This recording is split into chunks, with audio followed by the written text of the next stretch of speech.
It's episode 39 of the Pat McGann Show. This week, Pat welcomes Dwayne Kennedy and Ian Happ of the Chicago Cubs. Pat McGann Show, as always, is brought to you by Tiege Hanley, uncomplicated skincare for men. And now, here's Pat. All right, here we go for the 39th time. Can you believe this? What an episode we got lined up for you guys today. We have a Gold Glover.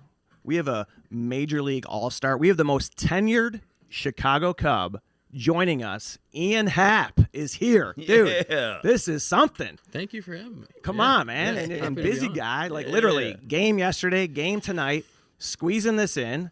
Appreciate you, man. Yeah, of course. It doesn't stop. The games don't stop. 162, it is every day. Yeah. That's for sure. That is a lot of playing. Oh, yeah. Good Lord. Oh, yeah. And a lot of preparation and a lot of, It's crazy. We start, you go to spring training in February, we get down there, and then it's 8 months. And it's 8 months without, you get 1 or 2 off days a month. You get 2 or 3 off days a month, but, never consecutive except for the All-Star break. So it's a journey. It is a journey, dude. Yeah. And, you're the cleanup hitter. You are a switch hitter, which does not mean he's by people. He just bats righty and lefty. That'd be great if they called that, yeah? Yeah, that was old school. Yeah. You got to bring in the lefty. This guy's by. He'll switch it up. Do you have a side of the plate you prefer to hit from? Are you a natural lefty? I'm a natural righty. Oh, are you? Yeah, but over the course of the season, you'll end up getting, I would say probably 70-75% of your bats from the left side, just because there's more right-handed pitchers. Mm-hmm. So I've had way more left-handed at-bats in my career. So you end up, you'll go a week with maybe 1 or 2 right-handed at-bats, and then we've faced a ton of right-handed pitching lately. And so you kind of the right side, you get up there, and you're like, whoa. I haven't done this in a minute. So generally I'm more comfortable lefty, but it kind of depends on the week. Sometimes it fluctuates. Hey, this is a question for somebody who doesn't know the rules. Can you switch sides during the at-bat? You have to declare at the beginning of the at-bat. I was playing in a college summer league, Cape Cod League, which is it's up in Cape Cod. You play for the whole summer when you're in college. And there was a switch pitcher. Really? So it was a switch pitcher, and I was switch hitting, and so it was a lot of switching going on. Who goes there? And so the batter gets to decide, or the pitcher has to decide which hand he wants to throw with, and then the batter gets to choose. Okay, and then they got to stay locked in. Yeah. At that point, it's set. Has anyone made it to the big leagues that could do that? There's one kid who was just about to debut. I think with the Cardinals. I think he got traded, and he was with the Cardinals, and he was gonna. I think they decided to make him throw from one side of the plate, maybe just right-handed. But he was in AAA. There's been a couple guys, but dude, that is insane. Yeah, never depending seen on how the season's going, can you switch teams? During the game. Yeah, these cats are winning. These guys are really good. I want to go with them. You don't get really a choice in that one. That would be great. I remember the Sox had Abbott when I was growing up. Remember Jim Abbott? Yeah. One arm. Yeah. And to see that is one of the most remarkable things I've seen in sports. Yeah. And with him, no switching. Yeah, right. You know where it was coming from. Yeah, you know what I mean? Yeah. So this day and age of professional sports, everyone is switching teams constantly, or at least conceivably, right? That's what it seems to be. Now, you've been on the Cubs since 2017. It's got to be, quite a position you're in to feel like you have a voice here, you're a leader. What's it like being that guy? Yeah, it's been really special. This is my 10th season with the Cubs. And I feel really lucky in this profession. You don't get a lot of choice. And so, I've played with so many guys who, whether they have families or don't have families, have had to play on, the guys that are lucky have played on 2 teams, and a lot 3, 4, 5, and kind of all over the country. And so, for me and my wife, she's from Chicago, we met here, and to have that stability for 10 years, been so lucky. And I've gotten to play with so many great guys over the years. Like our group when I came up, the guys that I learned from, Lester, Lackey, Riz, Jay Hay, Zobrist, a lot of the 2016 guys. Yeah, right? I played with that whole group. Yeah. Outside of Rossi managed me eventually, but outside of kind of Dexter and a couple of other guys who left after that year, it was a lot of that group stayed together. So I got to experience that group and learn from those guys who had so much success.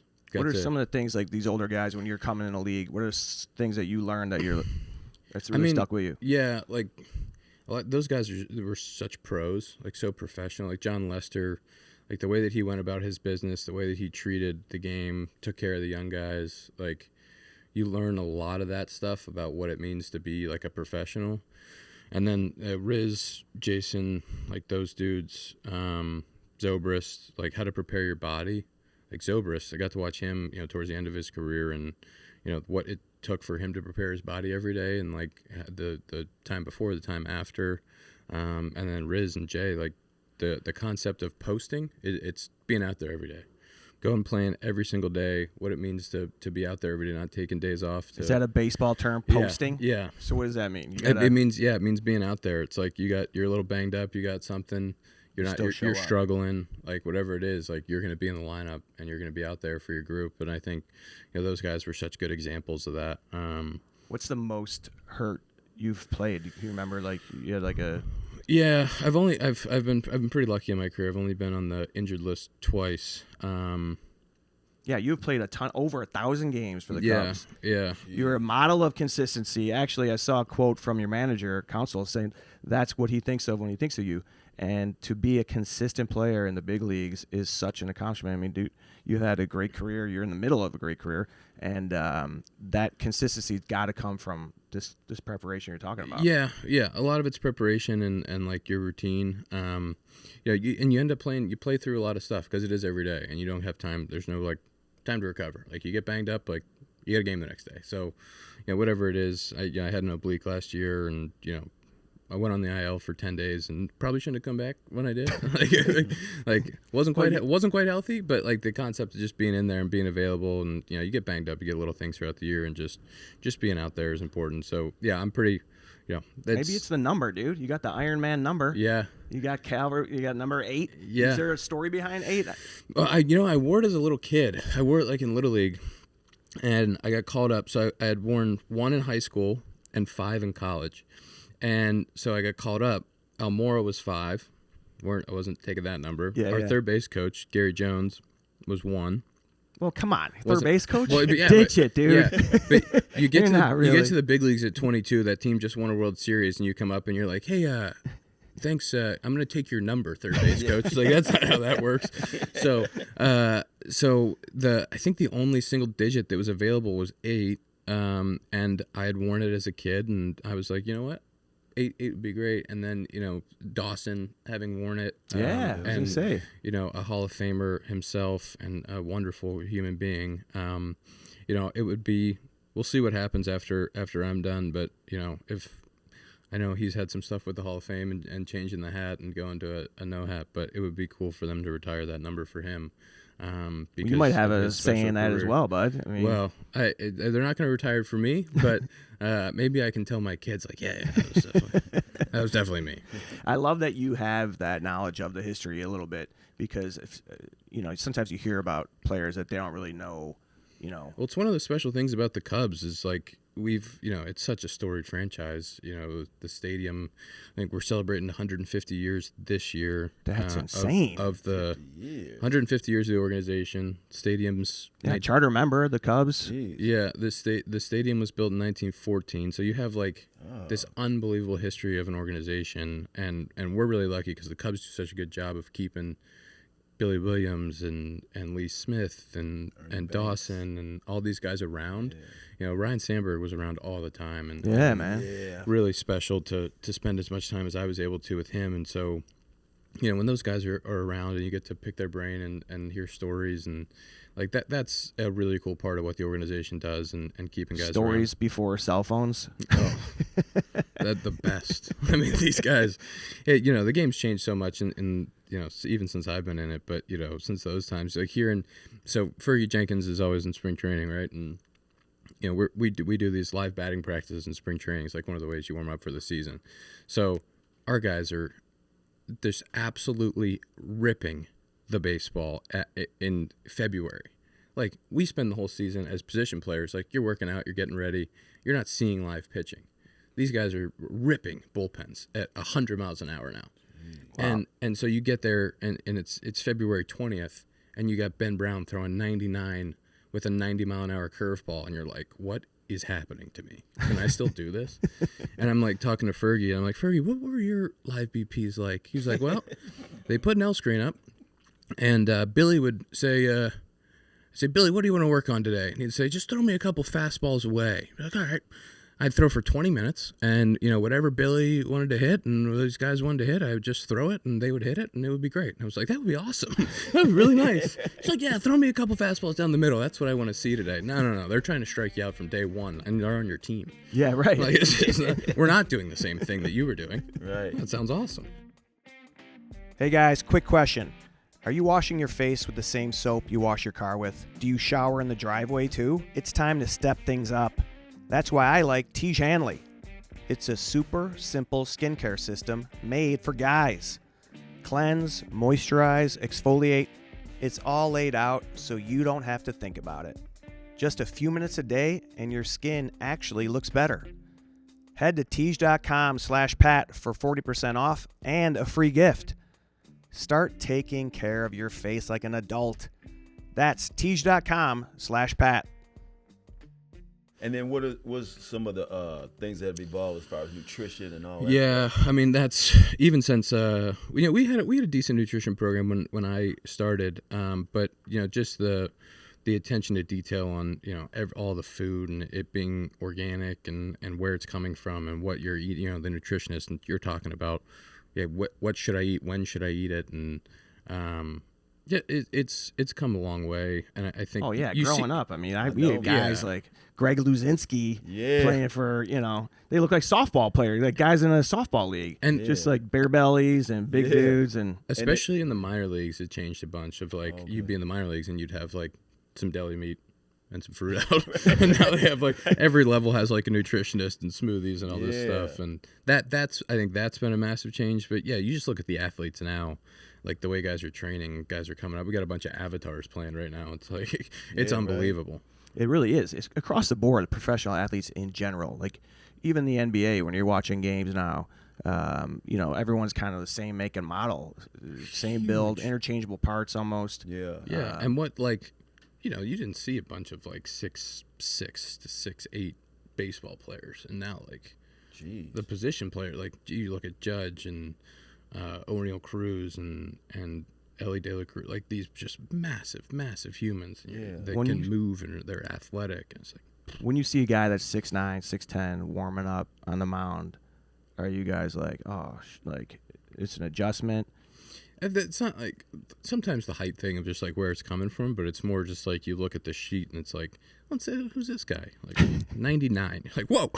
Like every guy throws. That's what it is. The average fastball now is like 95 and a half. What's the toughest pitch to handle? Toughest pitch? I mean, you probably don't even want to say that, do you? Yeah. With the scouting report, the fastball down the middle. That's the hardest one. It is. I have a lot of trouble locating the down the middle. Yeah. I just that one right down the middle. Just throw that one. That's a tough one. Are you guessing every pitch? You have to be like looking, covering. What's the approach? Because I've always been like, it's a split second. They say it's the hardest thing in sports to hit a live pitch, right? Hit a fastball, a breaking ball. Yeah, the process is it's like a process of elimination. You kind of like, all right, this guy has 4 pitches. It's like, if I look in this spot, can I hit more than one? It's like, if the fastball starts here, where does the other pitch have to start? Can I eliminate one because he doesn't throw a first strike? So you kind of look at the report and you're trying to eliminate as much as you can. To give yourself the best chance to hit, 1 or 2 pitches or one area of the plate, and that's kind of our process. But it's fast. It happens real fast. Is there a particular pitcher that has given you fits? I can say it because he's retired, Kershaw. Oh yeah. Yeah, Kershaw. I faced him a few times early in my career. I think I was 0 for 8 or 0 for 9 with like 6 or 7 strikeouts. Really? And then they were like, you're not gonna. If he pitches, you're just gonna be down. You're just gonna watch that day. Yeah. Freddie Peralta was another one with the Brewers for a long time. I really had a tough time with Freddie. He's just his mix is really good, and I struggled with him for a long time. Like going to the playoffs last year. Hopefully, he might wind up being your teammate. Freddie, yeah, we'll see. We'll see what happens with the Mets and and he's going to be a free agent next year too. But yeah, he's a unbelievable talent and competitor. Yeah. Well, not too many people have given you trouble. You've had a great career, and I wanted to ask you, like, is this the only sport you played growing up? Were you into hockey, basketball, football, anything else? Yeah, I wasn't into much. Yeah. Baseball and golf. My right. dad worked in golf, and so I grew up playing a ton of golf and played. Where did you grow up? Pittsburgh. Did you really? Oh, man. Dude, I love Pittsburgh. Yeah. Beautiful city. Grew up in the Burgh. And, Did you? Oh, man, are you a fan of those teams? No, my dad was from Cleveland. Oh, really? Oh, boy. So dad was originally from Cleveland. Mom was from outside of Pittsburgh. And my brother was actually born in the Cleveland area. And so they moved. I was actually born in Philly. We were there for a few years. My mom was getting her PhD at Penn, and then she got a job at Pitt to be a professor. Wow. And so we moved to Pittsburgh. Grew What'd she up in teach? Pittsburgh, nursing ethics. No kidding. So, yeah, and so we moved to Pittsburgh because of that. Grew up in Pittsburgh, and so, my dad was in golf. Had always played golf growing up. Was on the golf team in high school, but played like 2 years of middle school football, but like never had it as wasn't like, can I play soccer? Can I play basketball? Just like never had an interest in it. So it was just a lot of baseball and golf. And was it kind of picking up at that point in terms of like travel sports and being like really focused? And yeah, not as much as it is now, like as far as like the early specialization AAU stuff. And like I always tell, if parents ask me or kids ask, like I would say play as many sports as you can and enjoy it and do that. I just didn't have. Like I as a little kid, I wasn't like begging to play other sports. Were you a prodigy? Were you hitting the ball like crazy? No. I was good. I was good for like Western Pennsylvania youth baseball. Like I was a good player. Did you pitch ever? I did pitch. Yeah. A lot of these professional players, I think, at some point pitched as well. Like, yeah. In high incredible school, athletes. In high school, I actually my freshman and sophomore year and junior year, I started. But I wasn't that good. I was a starting pitcher. So my senior year, I actually was the closer, and I started throwing like sidearm to get guys out. Oh, really? Yeah. So I wasn't that good of a pitcher. Didn't throw like all that hard. I didn't get drafted out of high school. I had offers to go play in college, but like I ended up going to play at Cincinnati. Went in Cincinnati for 3 years, and that was a great experience. And but I wasn't like some kid that was getting recruited by all the SEC schools and getting drafted out of high school. Like I wasn't that type of high school player. So going to Cincinnati was a huge thing for you to develop? Yeah, massive. And I really did. I wanted to play in the ACC. I wanted to go south and play in like a warm weather. It was kind of but Cincinnati was an awesome opportunity. It gave me a chance to prepared you for this climate a little bit. Yeah. Was your goal always to get to the major leagues? Yeah, but it wasn't like, I wasn't 12 years old or 14 years old and like, I'm going to be a big leaguer. It was more, my brother was 6 years older. He played college baseball at Duquesne in Pittsburgh, a small D1 school. And I kind of just followed his footsteps. I was like, when I was younger, I wanted to be on the varsity team. It's like I really like that was like the big thing. Like I wanted to be on the varsity team, and then when I was on the varsity team, it's like I really want to play Division I baseball. It wasn't like I want to get drafted and be a big leaguer. It was like it really was one step at a time. And so I was so excited to go play Division I baseball, and then I got a really great opportunity to go play. Who was your coach at Cincy? Brian Cleary recruited me, and he was our coach my freshman year. Him and his staff got fired. Oh yeah. And then another coach came in for my last 2 years. And do you any of these guys that you played with make it to the big leagues? A few guys. Ryan Noda, who's bounced around a little bit. We played together. There was probably 3 or 4 guys that I was with at Cincy who have ended up having some big league time. Yeah, that's gotta be. We great. weren't very good. We struggled. We had some bad teams at Cincinnati. Was it fun? Was it social? Did you have a good time? Yeah, there? we Did had you ever go to Dayton? I went to UD. Do you ever make? Oh, really? You ever go down to Dayton? Yeah, and hang out? we played Dayton in the midweek. Yeah. Yeah, Miami of Ohio. Yeah. We had a great group of guys and a bunch of guys that came in with me in my freshman class and guys that I'm still friends with to this day. So it was an awesome experience. But we didn't win a ton of baseball games when I was there. Yeah, we had a kid Stammen who broke in the leagues and now he's the manager of the Padres. Yep. Pretty insane. Yeah. Dayton's always had good baseball teams. Sneaky. Yeah, sneaky good. Yeah. Yeah. Hey, at what point did you start to feel like, man, maybe I'm good enough. Maybe I can go to the next level? It was my freshman year of college. So I mentioned the Cape Cod League. It's like the premier. Is that Summer Catch? You ever see that movie? Yes. Is that Summer Catch? You ever Yeah. see that with Jessica Alba? Yeah, it's a movie. Freddie Prinze Jr.? It's that guy. Yeah, Freddie Prinze Jr. Yeah, and they kind of showcase this lifestyle out in this Cape Cod League, Summer League. The and Blue Blood League? Yeah. They play with a herringbone jacket in the play? It was so that's like the Strike. You don't say. You don't say. You don't say. You know, that reminds me of a story. That seemed a bit outside. Speaking of outside. it was the and there was a book written about it too. Oh yeah. And so, I had known everybody that comes up and ends up playing college baseball knows about the Cape Cod League. It's like this really amazingly special place. And so I got an opportunity my freshman year to go up, and they call it a temp deal. So you go up for 2 weeks, and then when the guys from the College World Series come back, they're basically like, all right, go find another league. And the guys really? from the big schools in the College World Series come in. So I went up on this 2-week deal, played well enough that I got to stick around. And end up being an all-star and How old are you at this point? I had not yet turned 19. I would have been 18. Yep. You trying to think about when you change your birth certificate? Well, yeah, that's it. When you were posing as a Yeah, Dominican? I have an August birthday, so Oh, yeah, so it's kind of like Right in between. Yeah, so I actually was 17 when at the end, so I got drafted. I was 20 because I hadn't turned 21 yet so I was a little bit younger for my grade. But yeah, so that was like the best opportunity in the world, and I got to go back there for a second summer. Actually, you talk about Cape Cod and like the idea of Cape Cod, where I lived. My second summer, it was like the best host family in Harwich, which is the town I was in, the team I played for. They lived on a farm. So we had, like, my job was to water the pigs. Really? Like They put you to work? That's what. Oh, so, boy, you were thinking, I got it. Yeah.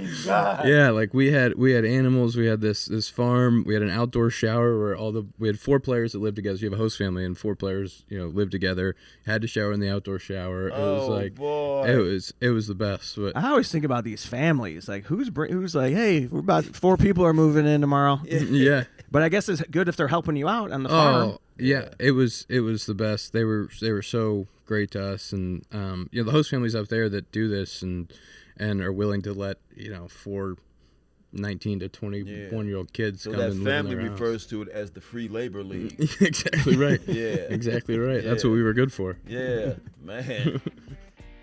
When your skin looks better, you feel more confident everywhere you go. At work, out with friends, on a date, or like me, at a big show. That's why I like Tiege Hanley. They make skincare simple with a routine that takes about 2 minutes a day. Just wash, exfoliate, moisturize, and you're done. No complicated routines or cluttered bathroom shelves. If you want to look better without overthinking it, try Tiege Hanley. Check it out at Tiege.com/Pat and get 40% off and a free gift. That's Tiege.com/Pat. Tiege Hanley. Put your best face forward. And that's got to be like, since that time, you probably have not stopped playing for more than Oh yeah. 6 weeks at a time. Like, what's the biggest break that you are able to take? I mean, now, with the off-season professional baseball, we finish up in, hopefully not until November, but generally we finish up in, end of September, middle of October, and you take like 2 weeks off before you start training again, but you don't have to play until we had the spring training in February. And you met a girl here in Chicago, your wife. Yep. And so she knows what it's like to live here with these winters. Are you guys taking off? Oh yeah. Or are you I mean, that was staying? like early. So when I got drafted, my brother and I moved down to Austin, Texas, and so I go to Austin. Great town. Oh, the best. Really good. Yeah. Good comedy scene. Yeah. Austin. Yeah. Most of it. And that's Yeah. where we first met. I'm trying to keep the show positive. Yeah. That's where we first met because you did a show for.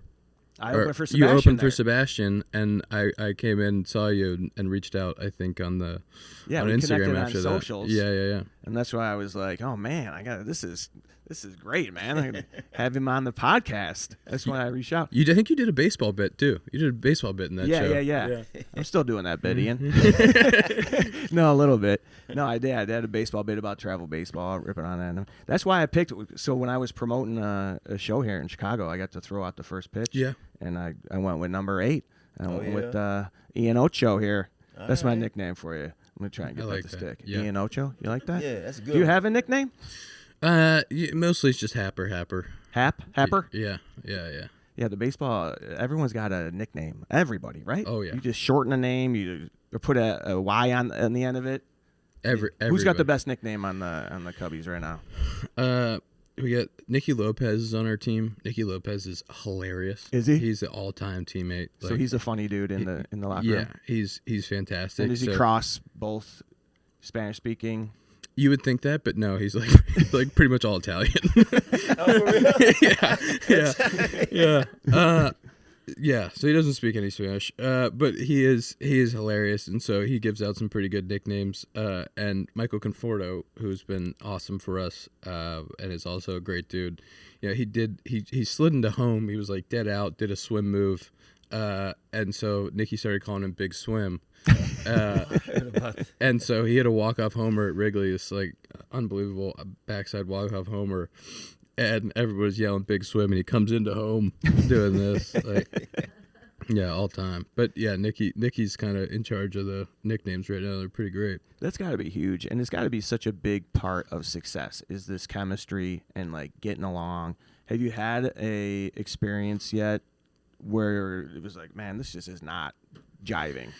The Cubs have done a really good job of bringing in good dudes, and they've always been good at it. But we had in 21, Nico and I were there, and that group was the year that they traded away kind of the 16 group, right? Bryant, Rizzo, Baez. But besides those 3 guys, we traded away another 10. So we traded away at the deadline like 13 guys. It was just a fire sale. Wow. And so I think we set at the time, I don't know if it's still standing, we set the Major League record for players used in a season. We had like 55 guys come through the Cubs that year. Holy cow. So there was no continuity. It was kind of just, it was me and Nico, and then there was, we had good guys, and we had guys that came in and that were good dudes, but it was really hard to, have a group of guys because there were so many different people that came through the organization that year. But right now we have such a good group, and you spend 200 plus days between spring training and the season with these guys. Yeah. So, you spend more time with them than your family. Way more. Yeah. Way more. And you go on the road for 7-10 days at a time. If there's a month of the season, you're home for half of it and gone for half of it. So you're with these guys all day, every day, 200 plus days. And when we get to like that August time of the year, I'll start coming in the clubhouse and day 200, like everybody's pissing you off. Everybody's pissing you off. You're just like, you've seen this guy for too many straight days. The one thing they do, you're like, oh, I can't stand. What is the clubhouse like? Who's next to you in the clubhouse? So my locker kind of is on the way out to the field. Is this because of seniority? Like, this is a good location? Well, I got really lucky because Riz, when I got called up, Matt Caesar, who was on the 16 team, great dude. Matt had gotten let go at that time, and his locker was right next to Rizzo. So there was my locker, empty locker, Riz, and so that was Caesar's locker. So when I got called up, Riz said, "Put the kid there." Oh yeah. And so it was me, empty locker, and then Rizzo.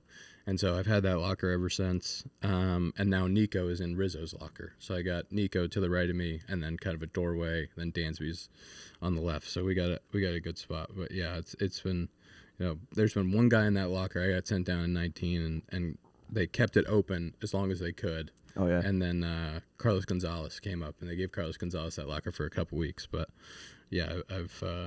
And what's in your locker? What do you got in there? Do you have so much stuff? So much. I'm not like a super clean. Do you dress up guy. to go to the stadium? What do you wear to the? Yeah. It's not like like football and basketball. Like football, like they play, once a week. Well, they film you. So it's like a whole show. Right. Like if we did that, it would be like every day you're gonna do you're gonna have you're gonna have 162 suits. Right. So yeah, it's you you pick your days. Yeah. Pick your days to actually put something nice on, and Do you guys do themes to haze the rooks still? you're not really allowed anymore. You're not? No, they can't be like we do it once a year Yeah. on like a road trip, but it has to be pretty PC. You can't like. Yeah, we used to be like a cheerleader outfit or something. Now it's kind of like you can't really haze them that bad. So yeah, I'm trying to think of. Did you get hazed? No, I was like No? right at the beginning of it. I was like, it was the year that they were like, you can't do. It got a little out of hand. Cracking down. MLB? It was like MLB came down from up top and was like, you can't do that. So I kind of got lucky and didn't have to do it. We've had we had the rookies dress up as minions once. Okay. Yeah. Yeah. A couple. I can't remember what last year was or the year prior, but there's been a couple good ones. But yeah, I kind of got lucky and got away with not having to do that. You're in the era of lame hazes. Exactly right. Yeah. Are you meticulous in there? Is your stuff organized? Are you very? Yeah, it's pretty organized. I'd say. Who's a slob? There's We need names. Yeah. There's guys that end up with like a bunch, like just like a ton of cleats. Oh yeah. Like Nico's right next to me, and we talk about like doing a spring cleaning. Like sometimes we look at each other and we're like, we're gonna need a spring cleaning. This is getting a lot of control. But Nico will get like a little crazy with his bats sometimes. So have like 6 bats in his locker that he's like going in between, Really? trying to figure out which one's right. Or I'm trying to think of like there's some dudes that are bad with bat models. Like Chris Bryant was like a serial. Just saving them, keeping them, Just like you hoarding? haven't from different companies, so many different bats, and so you'd look up and there'd be like 50 bats above his locker, and you're like, you couldn't possibly. Can you use different brands, or do you guys have a some relationship? Some guys have contracts. Like I've been with Louisville Slugger my whole career, You have? and so like I'm very loyal to Louisville Slugger. Like I've been using the same bat for my entire career. Louisville Slugger, man, that's the classic. Yeah, right? yeah. That's the one I used to always strike out with. Same. Yeah. Yeah. I went to the Louisville Slugger Museum and factory one time, and it was a very cool experience. It's unbelievable, right? Yeah, you go down there, watch them. They make the bats. Yeah. And you see them like, what I don't know what they do. Cure the. I don't know how they. Well, yeah, they take the billet, so it's like this massive billet, and every billet has like a specific weight, so they can't make like from different models need different weights of the billet, and they put it in the lathe, roll it, and get your bat model out of it, and then they'll dip it in like paint, and they have to dip it multiple times to get the paint to harden the right way, and then they laser engrave it. It's a really intricate process to do. What color that. do you go with? I just have a black barrel, Always black. natural handle. Yeah, Always. same every time. What kind of wood? What's the wood? It's maple. Maple. Are they all maple? Some guy, there's not a lot of ash out there anymore. used to be the ash, it's more right? maple and birch. Okay. Yeah. Yeah. I remember Hawk always saying that without the ash, the maple bats are just like they break more easily. Oh, yeah. Right? Is that what Yeah. it is? Yeah. Way like the ash kind of splinters a little bit, but maple will shatter. And how often do you go through like the bat you're using right now? How many Usually games? like a week. A week? Yeah. I break a lot of bats. Do you? I'm not afraid. I'm not afraid to break a bat. Yeah. Oh Have yeah. you ever broken one over your knee? No, No? I'm not that strong. Have you ever been ejected? Once. One time. Yeah. Yeah, you are mild mannered. Yeah. And this is when I'm, I've been watching you play for your career. So I'm, you're on my radar. You are a cool customer. And I try to stay even. And I love how you said, I saw an interview with you and you're like, yeah, outwardly people think that I'm, reserved, chill, but that you do want people to know more about you and what that you are not like, but you have good self-control. And I think that probably takes work to stay that even, or And is that why just your that personality? Not rewarded in life, right? Being able to deal with stuff. Right? I like a fiery, but okay, then what? That's theatrics. Yeah. You're trying to be the most effective person you can be, I would assume. Yeah, I think there's so much failure in baseball. It's all failure. You just fail all the time. Oh, that's kind of That's like comedy. my life. That's like Welcome aboard. now we're getting relatable. Yeah. It is very similar. It's like, if I'm going to have a great year, I'm going to hit 250 to 280. I've never hit 280. Like my best year, I hit 271. And I've had a lot of years where I've hit 240 to 250. But And batting average is not looked at the way it no, used it's not. to be, It's right? not everything. It's not everything. Yeah. And I walk a lot, so I get on base, and like that's part of my game, right? Is I walk. Yeah, you get on base, and dude. I get on base, and so, even if like your best year, you have a 350, 380 on base, but you're failing 6, 7 out of 10 times, and it's just like it's constant failure, and you're constantly pissed off. Yeah. And so to be able to kind of weather the storm and stay as even through the tough moments as you can, and it was just kind of how I was raised, that I never got too high. So, like, even when it's going well, like, I've never been the guy that's going to, like, outwardly freak out on the bases and celebrate and go crazy. And so I've always just kind of kept it pretty even. And that's what works for me to play. Yeah. And it's not the same for everybody. And there's guys that have a ton of emotion and really, I played with HAPP-y and got to watch, like, how much joy he had for the game. And I this, love like, that cat, man. yeah. Oh, and it was so man. much fun to watch. Woo, he's like a baseball genius. Yes, yeah. I man. mean, so many great plays and just sliding in, changing the way to tag, and his rundowns. How about that one? The one in Pittsburgh? Rundown to first base? Yeah, Or- the one in Pittsburgh was Yeah. unbelievable. Yeah, I was on deck for that. Were you really? Yeah, I drove him in after that. I got a hit right after, drive him in. Yeah, I was on base and watched the whole thing and was like, what's happening? Is that one of the craziest things you've seen on the field? That had to be the craziest. There was 2 outs and like it was just step on first base and he's out. And yeah. Man.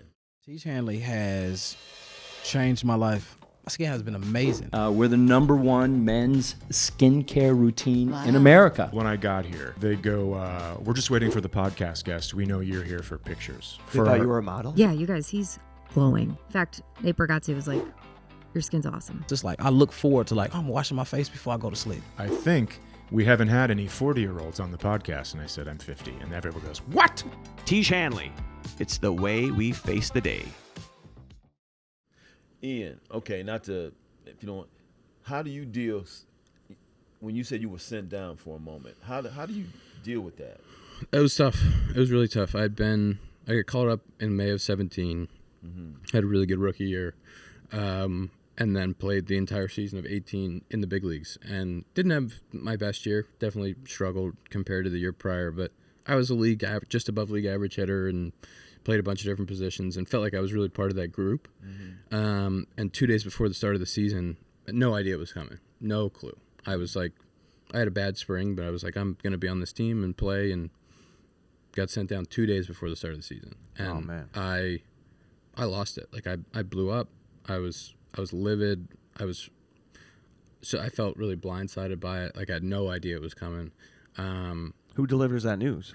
It was Joe, Theo, Jed. Write this down. Like the whole Joe, Theo. The hit list. Yeah. Theo and Jed were in there, and Joe, and they sat me down and said, "We're gonna send you down," and I was like, Because these are the guys that truly do believe in you. yeah, that drafted you. yeah. And Joe was been the manager for my first 2 years, and Theo and Jed had drafted me, and so I went down to AAA, and I had a tough go. I was upset. I was pissed off. I'd been in the big leagues for 2 years, and it took. Now you're in Iowa. Yeah, it took me a while to kind of reconcile it and get back to playing. And so I didn't get called back up. I was in the minor leagues for 99 games. Wow. And Did you ever make it to the Des Moines Funny Bone while you were over there? No. I should have. It would have been a little levity that I needed. Everybody, I remember he used to come in here and just look at the comedian. Not say, he would just glare at the comics. Yeah, just be real pissed off in there. But yeah, it was. I came back up and did well and Raked. Kind of the All-star. Yeah, like a few years later after that. But yeah, it was, I had a good end of 19 and was a big part of that team in 20. And it's like, did you learn anything? Like, you must have learned something being down there. It's like, no, it sucked. It was horrible. And That's the spirit. Yeah. It was like, I didn't learn anything. Like, you learn in the big leagues. Like, that's like. I just learned who to put I'm not giving Christmas gifts to. Yeah. We thought you were so chill and weren't going to be too emotional about this, Ian. Yeah. That's the emotion you were talking about. Yeah. No, that's when you feel like you're a part of a group, and like especially that group who had been together for so long. Yeah. Like that was the toughest part of doing that. But there are you take the positives out of it and getting back and being up. It gives you an appreciation, I think. Is the major league experience vastly different from AAA? Like every single the perks have got to be. Yeah. completely and totally, and especially at that time, the AAA schedule has changed now. So it's now AAA is you have every Monday is off. Oh, And wow. and you spend the week in a city. So like if 2 of the games are via Zoom. It's a lot easier, man. if the Iowa Cubs are going to play Memphis, they just park in Memphis for a week and they play 6 games. Oh, really? And they're bussing. They bus everywhere or no? I think most places because the league has changed. But when I was there, it was 3 days. When we played it was the Pacific Coast League at that time, and you played, Iowa would go play in Fresno and Sacramento, and we were all over the place, and It's like the Big Ten. it was Yeah. It's like the chitlin circuit of baseball. it was you would wake up, you had to have, it was mandated you have to have the first flight out so you didn't miss the game. So you'd be on a Southwest flight at 4 a.m. to connect through St. Louis to go to Fresno and then play that night. Oh, and so the boy. schedule was just atrocious. dragging. Yeah, Yeah. and staying in not good hotels, and it was so the difference between the big leagues and AAA at that time was ridiculous. It was like, what are we doing? Take us to a hotel floor. You guys are in New York, let's say. Yeah. And I imagine you're staying at the Four Seasons or Ritz or whatever it may be. Mm-hmm. The floor. Everyone has their own room. Mm-hmm. Are you guys? You have a curfew? Are people hanging out on the floor? You go into one room and people play video games. What's it like? Yeah, guys do different stuff. So there'll be some guys who are playing video games, hanging out. Other guys who are playing, cards. Do you frown on that? Do you look down on those on guys? video game guys? Yeah, yeah. No. You ever no. give them shit? Everybody needs a vice. nerds. Everybody needs a vice. If your vice is video games, it's not the worst vice. Yeah, true. But yeah, so there's different guys that'll hang out. If a trip like New York, a bunch of wives will come to New York, so guys will be doing dinners and doing stuff. Okay. Is that a thing? So does the team front a couple of games a year where you can bring family? And We do you have guys we pick- have a great setup in Chicago. Our travel's pretty easy. Yeah. We don't have a special plane. We just fly a normal United 737. You don't have a charter? We have a charter, but we don't have A specific plane? a lot of teams will have a really sick all first class seat plane. Yeah, that's what I've heard. But we don't have that because don't? our travel is so easy. We're in the middle of the country. Yeah. Our longest flight is the West Coast flight we have to do twice a year. So I've heard the White Sox bitch about their plane that's been in the... I think their plane. I don't think really they have bad. White Sox I don't got a think plane? I don't think their man. plane's great. Yeah. That's what I hear. But yeah, so the Cubs have always been really good about your wife can fly back with you. So Okay. not to the city, but if we finish a road trip and we're going back to Chicago, families can come on the plane. So if you go to New York, let's say, your wife will have to fly or a family member will fly separate, and then they can fly back on the team plane with you. So that's a nice thing. Yeah, that is a good deal. Yeah. And you said you met your wife here in Chicago. Where did you meet her? Downtown, just out in River North. Just hanging out. Yeah. Did she know who you were? Yeah, he has jersey on. Yeah. I was in full. Who's that number 8? Yeah. Who's the guy with the I was black in- eye and Yeah. smells like pine tar? Yeah. It's in full uniform. Yeah, a little bit, but we had we connected in the city, and so we were young. I was just into the big leagues. She was just out of college, and so we were pretty lucky to You to just meet said each other at hello, that time. what's up? Yeah. Did you tell her what you did? Yeah, I did. Did Well, you because tell you're her an honest man. Yeah, Yeah, that's yeah. exactly it. Yeah. That was the move. And then did she ask you, have you ever hit above 300? She didn't, because I would have had to say no. I was just, no, that's not happening right now. So, where do you guys like to go? Do you like to venture out in the city? Do you have a Oh, hard yeah. time doing that? Yeah, and it's so nice because, all of her friends that she either grew up with or went to college with are around us, and her sister doesn't live far from us. Her parents are in the burbs, so yeah, we go out dinners. Like Chicago, you can't in the summer. You can't beat it. No, you can't beat it, You brother. can't We beat got it. the best bad food in the world. Woo! You know what I mean? Dinner and a defibrillator. You can't beat it. You can't beat it, brother. Yeah, all the restaurants and being able to the day game schedule for us is the best because it's like you work a normal job. You Yeah. get up, you play a 120 game. What time you get in the stadium for a 120? I'll probably get there at 9:30. And you have breakfast at the stadium? Yeah, yeah. Yeah. And we're done by leave the stadium around 5:30. Whether you want to go to dinner, you want to get out on a boat on the water, like it is, you can do it all here, and there's no other place like it. Do you have a pregame meal that you like to? Do you have any? Because baseball players are Notoriously superstitious. Exactly, Ian. Thank you, buddy. Yeah, I don't have like crazy superstitions. I try to stay away from them, but we have really great food downstairs in the clubhouse. So the breakfast spread's always great, and they cater in like post game, like all the great restaurants in Chicago cater in.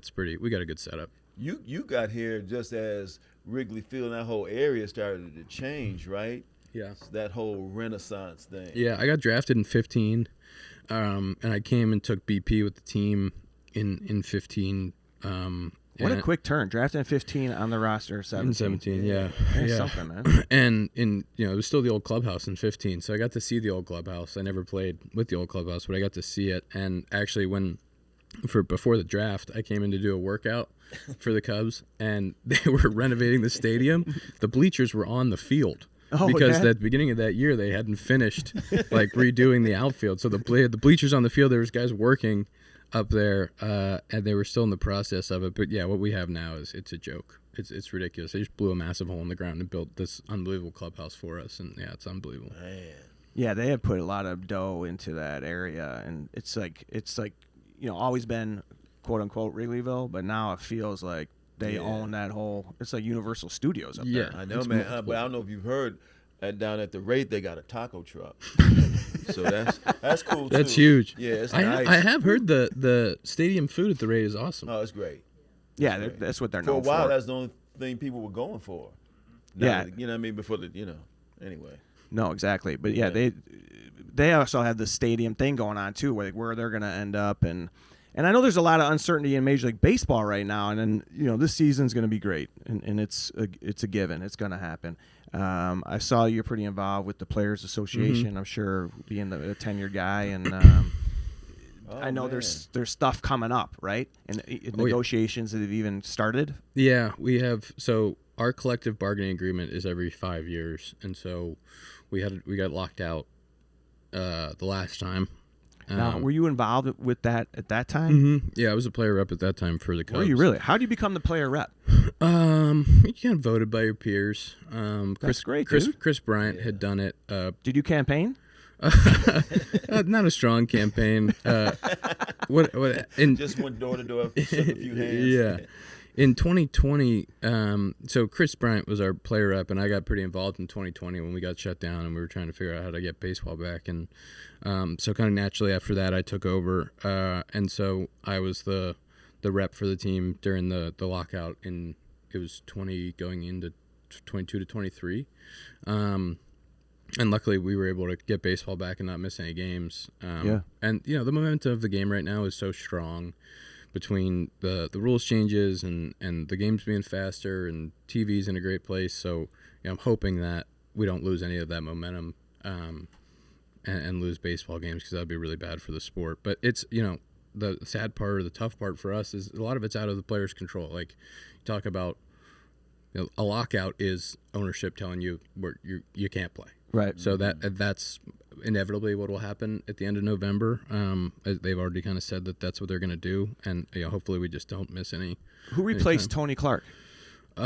Bruce Meyer is his name. He was the number 2. Oh, okay. Yeah. And then as player rep, do you talk to the other player reps? Like, do you have like a group text? Or? Yeah. They're pretty involved. So like all the player reps will talk. Nico's actually our player rep now. Dude, this sucks. This business side of it, doesn't it? It's crazy. It's got to be a little bit not deflating, but exhausting in a way. Like you're trying to be focused on. Yeah, guys just want to play. Yeah. Guys just want to play and have the game, but there is this whole other side of it, and so. And we have this unbelievable history in Major League Baseball and the Players Union of fighting for what players deserve. And there's a lot of guys that came before us that got the game. We're so lucky to do what we do. And yeah, I mean, free agency started really from baseball. Yeah, right. And that's something that I was on the quizzing. Oh, yeah. Who's the father of free agency? Considered. Yes. Yep. Curtis Flood. Boom. Yeah. The Cardinals, right? Yeah. And we have had an unbelievably strong union, and you know, the only sport that doesn't have a salary cap, and we've fought really hard to keep that. And you know, we're, like I said, we're so lucky to get to do what we do and get paid what we get paid. It's ridiculous, but like, you know, you just there's this whole spirit of like protecting the game for the next generation of players. And when like the last agreement, like that you've seen all these deals for these young players and like what guys are getting paid now, and this pre-art bonus thing, and like we've done a lot to get guys paid earlier, and it's not the exciting part of the game, but it is like something that baseball players take pride in. Yeah. A lot of guys already trust Tiege Hanley. They've shipped over 3 million boxes and have more than 24,000 reviews, averaging 4.7 stars. In fact, 91% of customers say they'd recommend it to a friend. People only talk like that when a product works. If you're ready to upgrade your routine, check out Tiege Hanley and face the day with confidence. Head to Tiege.com/Pat for 40% off and a free gift. That's Tiege.com/Pat. When you got your first contract, did you buy anything that you had your eye on, or thought like, hey, I'm going to treat myself I'm going to get something? No, nothing like crazy. Like when I got drafted, I was driving my same car that I had in college, a Ford Focus. Yeah, I just ripped I ripped the Ford Focus in the minor leagues for a couple of years. That was pretty great. Did you get lighting effects for it or something? That would have been cool. Yeah, spinners and hydraulics. Yeah, dress it up a little bit. It looked like I was in Need for Speed. Yeah. How much has technology helped with in the major leagues now? It's helped pitchers a lot. It's kind of ridiculous. Oh. They just keep inventing pitches. I'm sick about it. Oh, yeah? Absolutely sick about it. These guys, they go away for the offseason. They come back. They have 3 new pitches. It's just technology in baseball. It's with the pitchers, like the slow motion cameras for like pitch grips, and the way that like all of this stuff for pitchers and inventing pitches and changing. And now you can see like, well, this is what the best guy in the game does with this one certain pitch. Like this dude who's the best changeup in baseball, here's exactly how he grips it. Okay. I'm trying to think of like somebody who's got just like an absurd changeup, but Doug Jones, like Freddie Peralta has like an unbelievable changeup, and then on his team, like at one point Corbin Burns just like came back with a changeup, and then Woodruff, like the other 2 starters on their team who were great but didn't have a changeup, like one offseason they came back and they had an elite changeup, and it's like, what? Really? How'd you find that? You shouldn't be allowed to do that. You should have to submit your pitches when you get to the big leagues. Corbin Burson's back in the league? I thought he quit after Major League 2. Remember that? Do you have a favorite baseball movie? I was the Rookie was a big one when I was growing up, and Love of the Game. Love of the Game was a big one. Yeah. Oh, dude, that is a good one. Billy Chapel. Yeah, Billy Chapel. That Kevin Costner. You ever see that one? No, I never saw that one. The Natural. The Natural. Yeah. Yeah. That book for Love of the Game is very similar to that movie is very similar to a book I read about Sandy Koufax, where it goes back and forth from a perfect game to like real life. Yeah. That was a good baseball book. You mentioned reading a book earlier. Did you ever read Ball 4 by Jim Bouton? No. Oh yeah. That's a good one. Yeah. That's about it just like lifts the behind the scenes of baseball, like when Mickey Mantle, it was like the All-American kid. Right. Meanwhile, he's getting blown in the Under bleachers, under yeah. the bleachers, and giving kids a finger off the bus. Yeah. They're pounding Budweisers after the games. Yeah, it's all American, man. Yeah, It's a little great. bit different than what it was depicted as. Yeah, exactly. The good old days. Did you ever? How much has like sports psychology helped? Or It's huge. I'm a huge proponent of it. I've used it my entire career. I was really lucky when I was younger, like in high school. Sean Casey, who was he hit the Reds. 300 in the big leagues with the Reds, the mayor. He was from like the neighboring town and Really? came back and lived there when he was done playing. And so when I was like, I met Casey when I was like 15, and so he introduced me a lot to some books like The Mental Game of Baseball, and it's been massive throughout my career. And I think sports psychology therapy, like all of that stuff, like just I talk to kids about it all the time, and I think it's a huge part of not only baseball but life. What are some of your takeaways? Like we talked about, like just the failure piece, and Yeah. like understanding how to accept it, and telling yourself a positive story, and that it's going to happen, and that the more that you can learn from the failure and continue to keep a positive headspace. Like if you go into the game negative, like it's already over. You're already done. Yeah. Yeah, I read that you also talked to or have used a posture therapist. Oh yeah. Yeah. Oh yeah. So what is that? So Cole Hamels came over to us and What's a posture therapist? Just slouching. Cole Hamels came over to us in 2018, and he brought this guy from Texas, Tyler Skovron, who was basically, he was a postural therapist. He had worked in this practice called a Gasku, which was basically just, it's very passive movements to reset the body. So the concept is that as an athlete, especially in baseball, you're very one-sided. So like you throw from the same side all the time. A lot of guys hit the same side they throw. So it's just you're rotating in one direction all the time. And so you end up with these imbalances. And so Tyler and I started working together that offseason in 2018. We've been together now for 8 years. And so, 30 minutes a day, I start with him, and he'll kind of look at the body and do a reset of, hey, this looks off, you look a little rotated off, and we'll do a lot of it's not like, it's not cool. It's kind of just like laying on your back with your feet up, doing a few things. But a lot of guys are doing this? I don't know if a lot. I think there's a lot of guys working with like physical therapists doing corrective stuff. But I think ours is a little bit unique in the fact of, kind of his specialty.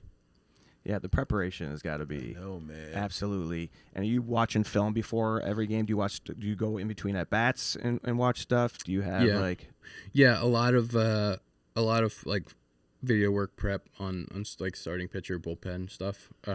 Looking at their pitch mix and what they're gonna do and all that, and kind of preparing your game plan. And then in the game, you'll be looking at a little bit more of like your swing, your timing, kind of where the pitches were to get a feel for it. Have you ever almost missed or like, oh shit, I'm up next, or any? Do you ever like leave the dugout and go into the clubhouse for a reason? Or do guys do that? Not often. Yeah. If I break a bat, I'll go down and yell at our clubhouse manager to pick me out a new bat. Yeah, pick me out a winner. And you try something. Yeah, but I don't go up to the clubhouse much. You're more in the dugout trying to be, in it with your teammates and stuff. Yeah. Do you have a walk-up song that's been consistent through you? Yeah, I have a few. Nothing that's been like I haven't had like a great like hit. Like Rizzo had like the best walkout of all time. What was his? Intoxicated. Oh yeah. And the whole. Who's that? Do you know who sings that? Intoxicated? That Britney Spears? No. We'll pull it up. I think that's Toxic. The whole stadium would do like his walkout. He would play at his first at bat, and the whole stadium would do like the woo at the end, and the whole dugout would do it. And oh yeah, I've always been jealous of it. Never had one that hit that hard. Yeah, I remember Mariano Rivera was Enter Sandman, right? Sandman. Oh yeah. Charlie Blackmon, when he was in Colorado, had a great one. The whole stadium would sing. Oh, did he? We were in Cleveland this year, and a young kid was coming out to what's that, Mount Mama, West Virginia. The whole stadium was singing crazy. It, and I was like, man, Country Roads. Yeah, Country Roads. I was like, that's a good one. That Latin pitcher for the Mets. With the trumpets. The trumpets. Yeah, I'll never see that. I've never had one that's been that special. That's like insane. Yeah, mine so plays and plays. Everybody's just like, oh, nice. All right, yeah, go ahead. You can switch that up. I know. Yeah. I've been looking. Who do you go to for that? You're kind of on your own. Dude, my wife's like, she was like, who is it? Yeah. Do you have a walkout song that you pick? Because when you go to a show, they'll ask you. A lot of times I walk out to Lee Greenwood. Anything by Lee Greenwood. No. Proud to be an American. Yeah. I just walk out like this on stage, and then I just keep walking off stage and out the door. Who was that kook? I walk out to Slapped Actress sometimes by the Hold Steady. Oh, yeah? Slapped Actress? Yeah. Unfortunate name. Don't get me wrong. It's not my consent. It's not my sentiment. but it's a bad. The opener is cool. Or for God's sake, or beating women by Foreigner. yeah, or Back of My Hand by Paula and the Pimp Slaps. But or for God's sake, give more power to the people by the Shy Lights. Oh wait, you might want to. Would that be a good one? It surges. We'll hook Okay, you up. we'll talk about that. It gets going. Yeah.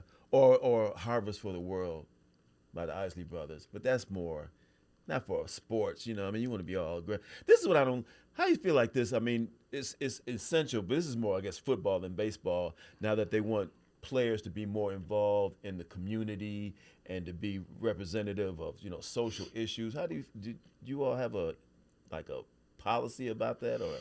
No, there's no policy. I think, for me, being in Chicago for as long as I have, it's been really important for my wife and I to feel like we're giving back to the city and be a part of it. So we started a foundation and worked with the First Tee of Greater Chicago, which is a golf charity for a long time. So more like being involved with the city. Does and it trying to help the youth. Comedians? I think that's our next venture. Okay, good. Yeah. No, but yeah, it's that part of it. I think being involved in the community and helping the city is more important. The whole the rest of social issues and that whole thing. It's to each his own on that and how involved you want to get. Yeah. But you have done a lot of stuff outside of baseball and, giving back, doing some charitable stuff. Mm-hmm. You also have some business stuff going on. A ton. Yeah, that's been really fun. A coffee company in Chicago that I've been involved with and a few other brands that what's the name of the coffee? Connect Roasters. That's been awesome. They roast down in Bourbonnais and kind of hooked up with them in 2020, got involved, and that's been awesome to grow and be a part of. I've been a huge coffee guy, and so to be able to kind of sink my teeth in that's been. What kind of coffee do you get? If you're getting, do you go to Starbucks? You have an order? You don't even go there. Gosh, no. You got your own spot. Yeah. Do you get a latte? You drink it? No, I'll do a cortado. Okay. And then if we're on the road, we'll find a good coffee shop. We got a good group of coffee drinkers, so we'll exchange. Who's in the crew? Jameson Tyon, massive coffee guy.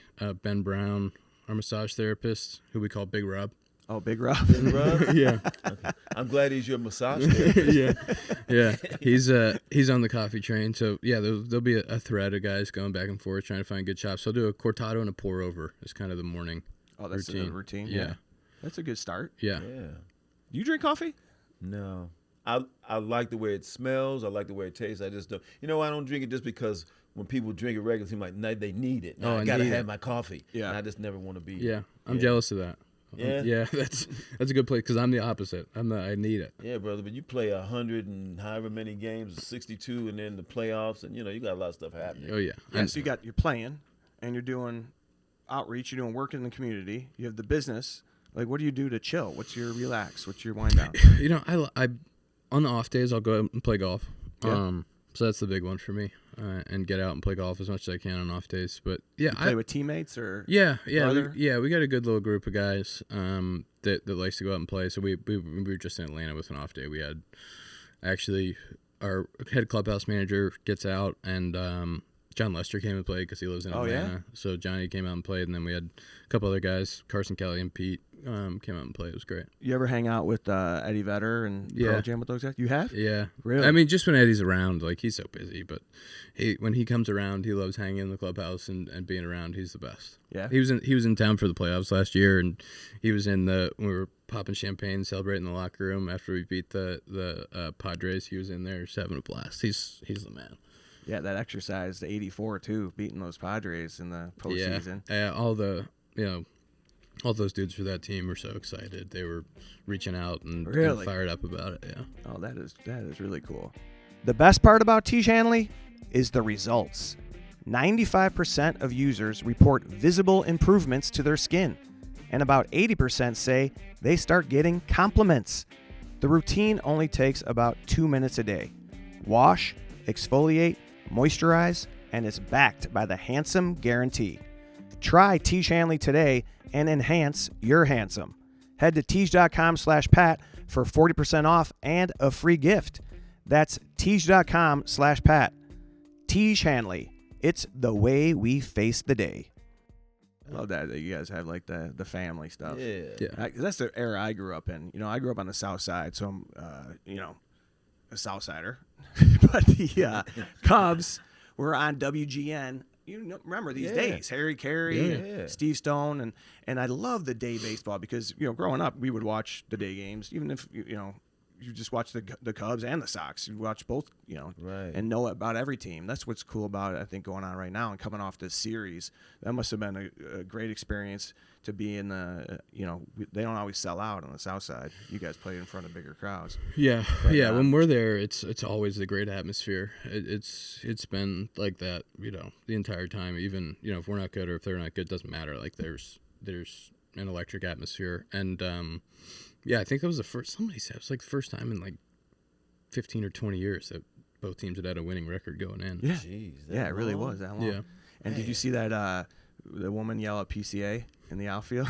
That's like going viral Saw now. it live. Yeah. I was there, Pat. Yeah. Saw it live and said, "Oh God, I don't." You noticed it in the moment? Oh yeah. I heard about it and see it. It's funny. Like, who even cares? There's so like at the rate, you have like a padded wall, but then you have part of the wall that's just chain link, and there's a part of it that the fans chain link on the South Side. Sounds about right. There are fans right behind it. Okay. So our center fielder jumped up to make a catch, didn't come down with it, and he was on the ground because he had hit the wall, and some fan comes up and is screaming at him. He decided to yell back. She was in like a tennis dress. Oh, for real? Like a younger woman. Yeah, getting after him, and he didn't take very kindly to it. So. Oh yeah, that's what it's all about. Yeah. Irate at the rate. It was, man. That's good energy though. And it was a great weekend, and now you got the Brewers coming to town. Yep. Dude, this is it. You guys are up a game and a half. You've had 2 10-game winning streaks this season already. Mm-hmm. What are we getting? Less than 50 games, 45 games. Yeah. I mean, that's pretty great. Yeah, it's been awesome. I mean, we have a really good group. Obviously, the team's really good, but yeah, to have 2 10-game winning streaks early in the season obviously is awesome. But that's like, baseball is it's up and down, and you're gonna play 162. You're gonna lose. The best team in the world's gonna lose 50. Yeah, at least probably 60. Like to have a 100-game winning season is, I think the most I've ever won in a year is like 95, and like that feels like you're winning every day. That's what I always heard. You're gonna win 60. You're gonna lose 60. It's what you do with the other 42. I mean, it really is like, it's amazing that, some of these teams now, you go to the playoffs, there'll be teams in the playoffs this year with a 500 record, I'm sure. Right around, yeah. Right around. Yeah, a little bit over. I think it'll take like, it kind of depends on the league, but it takes at least, you got to win 85. The couple games, we had 2 seasons where we were 1 game over, and we missed it by 2 to 5 games. So you got to win 85 to 88 to get in, and National League's tougher this year, I feel like, too, right? Yeah, National League's it's a gauntlet. Like it's there's a lot of really good teams in the National League. And is it a balanced schedule now, or do you play? So you still play more games in the National League, but you do play every team. So you'll play a 3-game set with every American League team. Really? Yeah. Well, that's kind of cool. You get to see everybody. Yeah. And these rule changes, I think, have been great for the game. Is there any huge. rule change that you're not loving, or some that you love more than others? I think the pitch clock is the best one. I think the pitch clock, just with the games were getting too slow. Like it was dragging. Even for you all. Oh yeah. Yeah. I mean, when we would play a 4-hour game or a 4.5-hour game, you'd be like, "What's happening?" Like, You're writing letters is at home. ridiculous. Right. And it gives you time back, and you get home at when we play a day game, you get home at 5:30 or 6, and like it's more reasonable. Like you're not. The 4-hour games are ridiculous. So yeah, to have the pitch clock and actually have the games move and have the fan engagement, and it's a more palatable product on TV. Like I think that's been awesome for baseball. They say ratings have gone up. Way up. Yeah. Way up. Because people know like you're going to sit down for a baseball game. It's going to take around 3 hours. Right. The really quick one's going to be 2:15. The longest it's going to be is 3:15. And yesterday was a marathon game. A lot of pitching changes. Extra innings. It was 3:15, 3:18. Oh, wow. Yeah. That's what you need. I mean, the playoffs in like 17, there was no 3-batter minimum, so there was all these pitching changes, and like you were watching mound visit. There was no limit on mound visits. You were watching 4.5, 5-hour games. Like, you're watching a round of golf. Like, What's the most ridiculous thing you've heard? You've played some infield, right? Yeah. What's the most ridiculous thing you've heard at a mound visit? I don't know if I have. Jameson's told this story. I wasn't there for it, but Jameson's told this story. Jameson's survived cancer. He has only one nut. Oh, wow. And Rizzo came up to him on the mound once. They were actually in New York together. And Rizzo came up to him on the mound once and pitched like, you have two. Pitch like you too. Yeah. Oh, that's great. Hey, tell us the 2 nut story. Yeah. Do you do seeds or gum or anything when you're out there? Both, time to time. Yeah. I'm not like religious about either. Yeah. In the dugout, more seeds. Seeds? Yeah. Are there guys still dipping? There some, not like a ton, not like Yeah. it used to be. Dude, I used to be like, Oh man. There's whompers out there all over the place. Right? Guys like, ugh. Yeah. how was that? I mean, you guys, they must be buzzed. Yeah, No? and by the time I got there, it was more of, Major League Baseball had no tobacco, and so they weren't like, but they used to like provide it in the clubhouse. Like it used to just be like out, like Some Red Men. yeah, like Red Man out. cans, like all kinds of stuff. Like it's not like that anymore. Yeah. Yeah.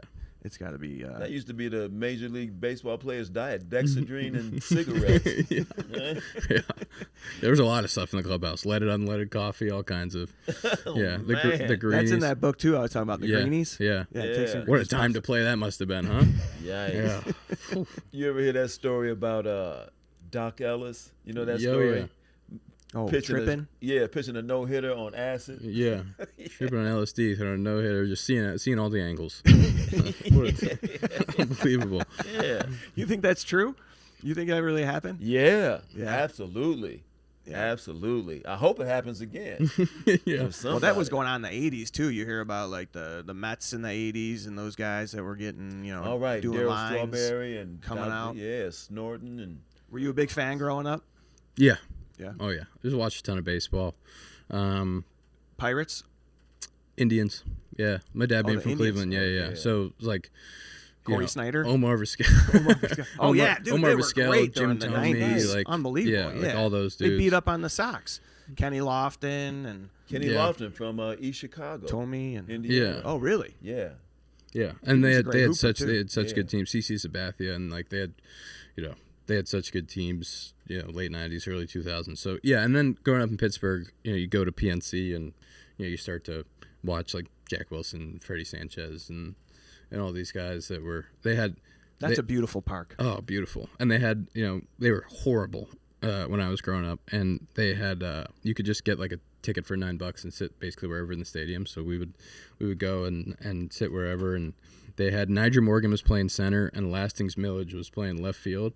And they would give 2 outs to each other, like 2 outs, 2 outs. It was just like their groups were hilarious. But it was, unbelievable to be able to go and watch Major League Baseball. Do you like playing there? Oh yeah, I love it. Yeah, walking across the Clemente Bridge and like after growing up there and going to games, like A lot of family That- come out. yeah, I still have some family in the area. Yeah. Not a ton, but my high school coach just every game he can be at, he's going to be at. And You got to be proud of you, yeah, man. That's great, It's really cool, and he's he was the best. Like I got so lucky. He coached my brother. He was really young at that time. He must have been when my brother was there. He took over my brother's junior year. He must have been like, I don't know, 32 or Really? yeah, like, and so he was still young when I was there. Yeah. And he took me from I was 14 as a freshman, my workout partner, and every day in the summer he would come and throw BP and hit ground balls, and we would do it like every single day. Never married, just he loved baseball, loved being around it, and so he's like, he was the ultimate high school coach. He was just the man, and so he's still coaching high school baseball. He's a history teacher at the school, at the high school, and he loves every second of it. Last year we went to Pittsburgh. I was able to put in a new gym for the baseball team, And so I was able to do that for him. It was like the coolest thing ever to give him. Like they'd still had the same baseball or gym equipment at the baseball facility that I had when I was there. It was like these old steel plates that were falling apart, benches that were just torn up. So to be able to do that for him and like see his reaction was the best. Did you hire a posture coach to be on the staff there? He's thrown so much batting practice. His shoulder's about to fall off. He needs that. Yeah. The amount of Advil that guy's put in his body to be able to keep throwing batting practice. His dad coached the high school team previously, and his dad's 90 years old, like still throwing BP. Like really? Oh, yeah, the best. Dude, the baseball lifers. Yeah, lifers. They really do exist. There are some out there. Yeah, incredible. There's some. Sometimes I'll come across my feed. Like there's this old coach. I think he was at the Braves, coaching like pickups at first base. Ronnie Washington. Oh, I saw that too. Ronnie Washington. Yeah, he's teaching the the middle infielders the hands drills. Mm-hmm. Insane. Yeah. I saw you showing how to hold a glove. How people are holding a glove now. Yeah. So you guys don't put your finger in each slot, like. Yeah, Dansby Swanson's the only guy. So like if you have a baseball glove, right, you have like 4 fingers and then the thumb. Right. Dansby Swanson's the only guy that I know still that will go straight up. So he'll just go 1 in each, like you would as a kid. Like I go 3 all the way over in my outfield glove, which is kind of unique. But I got it from Albert Almora. Really? Yeah. And what does that do? It just makes the pocket bigger. So like it, you're kind of from like if you're an outfielder, you're kind of trying to put the thumb and the pinky together. To make that pocket bigger. I've always just felt like more secure with it. So, yeah, that was an interesting bit they did on Marquee. Yeah, that's good content. I did that when I was a kid, put them in there, but it wasn't on purpose. I didn't know what put it wherever. Yeah, whatever. The glove was coming off in it. You won't be catching anything anyway. I could have just kept the glove on the bench where I was. Well, dude, I know you're probably on your way to Wrigley. Pretty soon, yeah. Yeah, you'll be getting there. And you drive yourself usually? Yeah. Try to get up Lakeshore and have that nice drive up to work. Just see if the waves are crashing, if the lake is a little bit mean, the wind's blowing in. It's gonna be tough. Yeah. If the lake's like glass and flat, the wind's blowing out, and we're gonna have a good day. So you drive to Lakeshore and you turn the corner and you look out there, and the waves are crashing. You're like, Oh, man. It's calm. You're like, yeah, let's go. I love that, dude. Yeah. That's great. That's a good tip for all. Now everyone's gonna be doing that when they drive down Lakeshore on the way to the games. You want to know what the weather is? Ask a major leaguer. Oh, yeah. But yeah, if you play in Chicago, you'll know. We got, Alex Bregman just signed with us in his first year. He knows the wind 3 days in advance. Where's the wind blowing? Wind blowing out, wind blowing in. What we got? We got 3 out this week, 3 in. All right, boys. So get your hits when it's blowing out. There we go. That's got to be interesting when a guy like that joins the team because he's bringing a lot of experience. He's won a World Series, 2, right? yeah. 2. Mm-hmm. One that he didn't cheat on. No, I'm kidding. He was the Astros? It's my teammate. Astros. No, it's your teammate. But he wasn't that. We'll cut that. Yeah. But anyway, he. What is that like when he's coming in? Just instant credibility. Yeah, he's been such a good player for so long. Long list of accolades. We actually got drafted the same year. So me, him, and Dansby. Oh, really? We're all drafted the same year. Yeah. I think him and Dansby were 1-2 in that draft. So there were a little bit of, Dansby still gives him a little rip. Like, I was the first pick. And yeah, so it's just really cool. It's the experience that he brings, playoff experience, and like being in a couple of different organizations. Just his kind of wealth of knowledge has been great. Yeah, I love to think about sometimes when you do the connection. Like, so Ian's been with them since 2017. And that when you joined the Cubs in 2017, the longest tenured may have been, like, you can link guys to, somebody from 30 years ago. Yeah, often. Right. And it's not that big of a jump. Like I played with Riz, who played with Soriano, who played with like Dempster. Like you can. Oh, right. It doesn't take that many people to get back to like Billy Williams. Yeah, right. Yeah, and I love that you guys have that family vibe, and the Cubs, they got so much tradition and so much. The Wrigley experience is always great. When I have people coming to Chicago, you oftentimes you got to go by. Yeah, you got to go see it. Yeah, it's to be able to represent this city and that organization is, it's truly a dream come true. It's really special.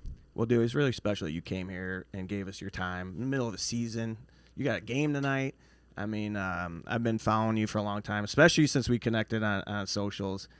Such a great dude. And I want everyone to check Ian out on socials. I know you're on Instagram quite a bit. Anything else you want to plug? You got to check out Connected Roasters. Yeah, Connected Roasters. Go and check the that out. Compound. Yeah, I got a podcast. Ian's check out got the a podcast, If The you're into, Compound? you're into Cubs, you're into the baseball stuff. Yeah, we do it once a week.